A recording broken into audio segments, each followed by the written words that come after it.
Hello, आज तारीख 10 महीना 12 2023 एजुकेशनल गुट्टी के तहत बच्चों का जिज्ञासा है।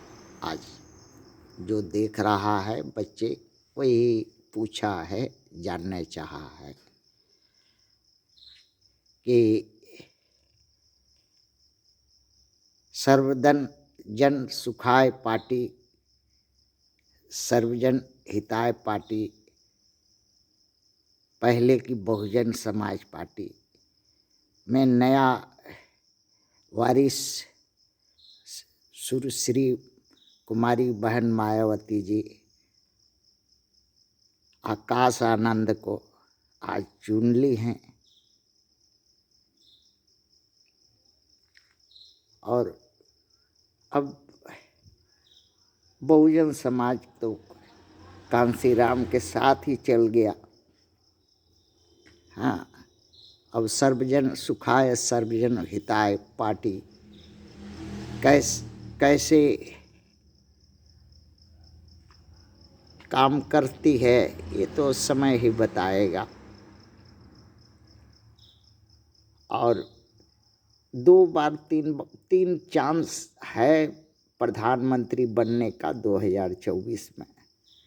एक, अगर कांग्रेस बनावे अगर और मायावती जी के हाथ में 100 सीट हो एमपी की और कांग्रेस के हाथ में 200 के सभी जोट मिला के हो, और या इसी तरह से 150-200 के करीब में बीजेपी के हाथ में हो और मायावती जी के पास में 100 सीट हो, तो बीजेपी का बना सकती है प्रधानमंत्री केंद्र में।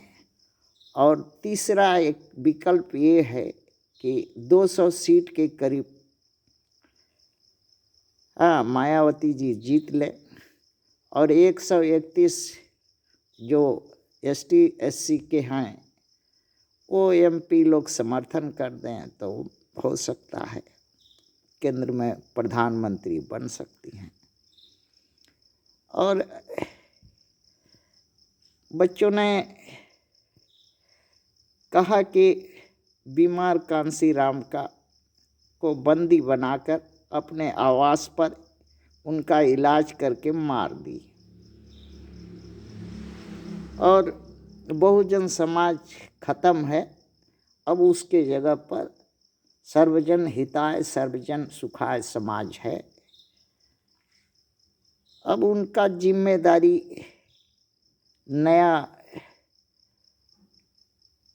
सभी राज्यों के 2 राज्य छोड़ के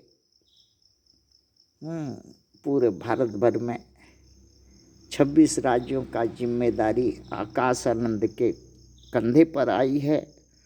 अब आकाश आनंद क्या करते हैं, कैसे करते हैं, ये आगे दलित के लोग देखेंगे। और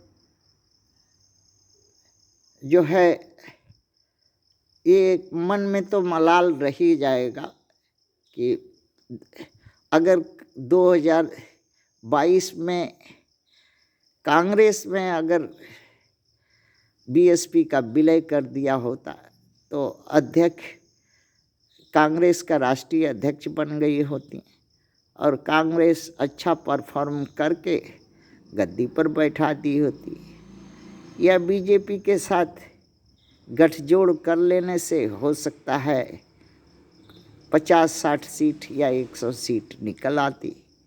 वो भी नहीं हुआ और रह गया अब दल के भीतर अगर एनडीए या इंडिया में जाती हैं तो वहाँ अगर 100 सीट हासिल कर लेंगे तब तो इज्जत रहेगी, तभी तो वो बनाएगा वो लोग।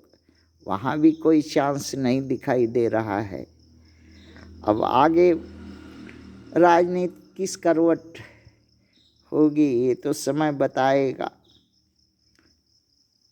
और बच्चों का शुभकामना है आकाश आनंद जी को।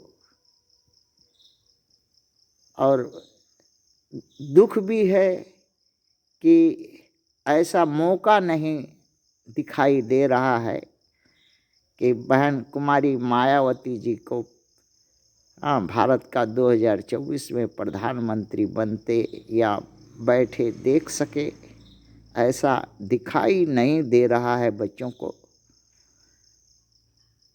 वारिस अगर बनाना ही था तो कांसीराम के जन्मभूमि पर पंजाब से कांसीराम के अभी बहन हैं, जिंदा है, भाई है, भतीजा सब है, उन्हीं में से वारिस बनाना चाहिए था असली हकदार को। और उसी के पीछे अपना जो भी है चल करके कम से कम पुराने बहुजन समाज नाम रख करके पार्टी को चलाए होते तो हो सकता है बहुजन के लोग अपने को दलित का मसीहा की पार्टी समझते। अब तो समझ में नहीं आता है दलित के लोग को कि ये सर्वजन हिताय सर्वजन सुखाय पार्टी दलित की पार्टी है कि ब्राह्मण की है कि क्षत्रिय की है कि वैश्य की है कि कांग्रेस की है कि बीजेपी की है कि टीएमसी की है कि किसकी है, कि मनुवाद की है कि अम्बेडकरवाद की है। लड़का लोग समझ में ही नहीं आ रहा है। वैसे ही दलित के वोटरों को भी समझ में आता होगा कि नहीं आता होगा, ये तो समय ही बताएगा। थैंक्स।